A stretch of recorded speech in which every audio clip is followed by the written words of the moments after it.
Assalamualaikum warahmatullahi wabarakatuh. Bismillahirrahmanirrahim.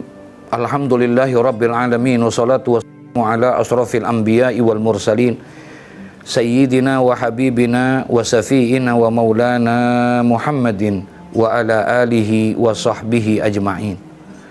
Saudara-saudara kaum muslimin serta para sahabat-sahabat sekalian yang berbahagia, Allah Subhanahu wa ta'ala berfirman di dalam Al-Quran, wa qala rabbukum ud'uni astajib lakum. Berdoalah kepadaku, kata Allah, bermohon dan mintalah kepadaku, niscaya aku akan kabulkan doamu. Satu janji dari Allah Subhanahu wa ta'ala, diminta kita untuk bermunajat dan bermohon kepada Allah Subhanahu wa ta'ala. Orang yang meninggalkan doa termasuk adalah orang itu berbuat maksiat.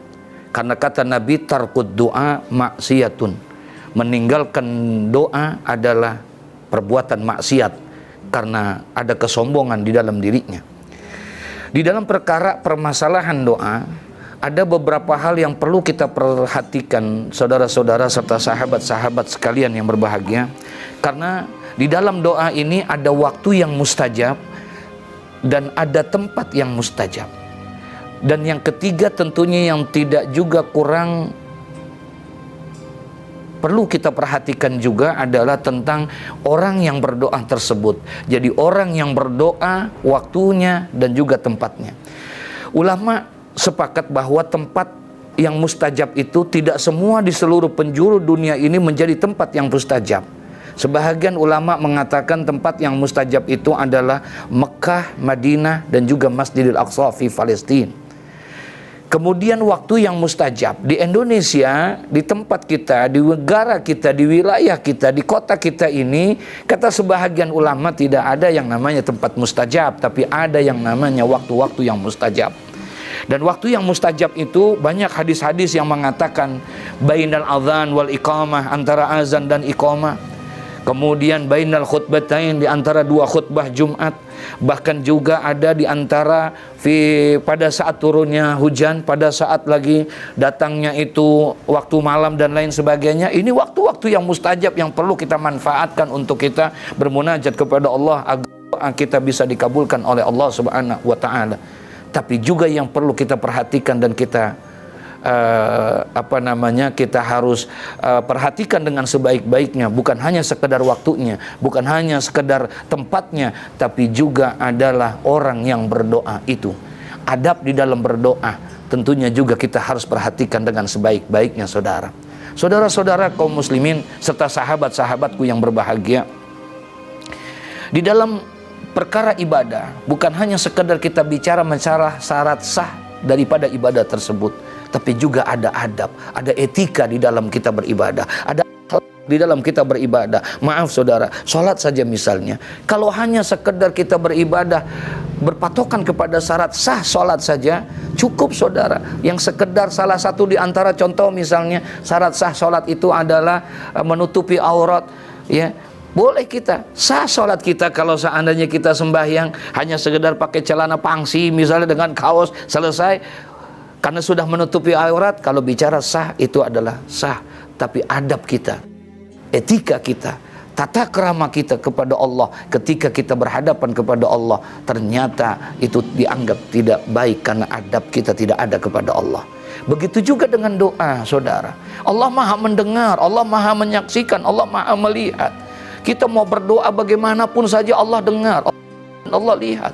Tapi tentunya sebagai manusia kita punya akhlak, kita punya etika di dalam bagaimana cara kita bermohon dan bermunajat kepada Allah Subhanahu wa ta'ala. Satu di antaranya, jangan kita pada saat kita berdoa kepada Allah harus menanamkan keyakinan bahwa doa pasti diterima oleh Allah Subhanahu wa ta'ala. Jangan sampai ada keraguan dalam diri kita, sebab Allah sendiri yang mengatakan ana inda zoni abdibi, aku ini tergantung daripada bagaimana hambaku, bagaimana prasangka hambaku. Ketika hambaku ragu dengan aku, maka aku tidak akan kabulkan daripada doa dan permohonannya. Saudara, yang kedua perlu juga kita perhatikan, di mana satu riwayat hadis pernah menceritakan ketika ada seorang anak muda sedang berdoa, maka iblis pernah berbicara kepada bala tentaranya, jangan engkau ganggu dia yang sedang berdoa itu.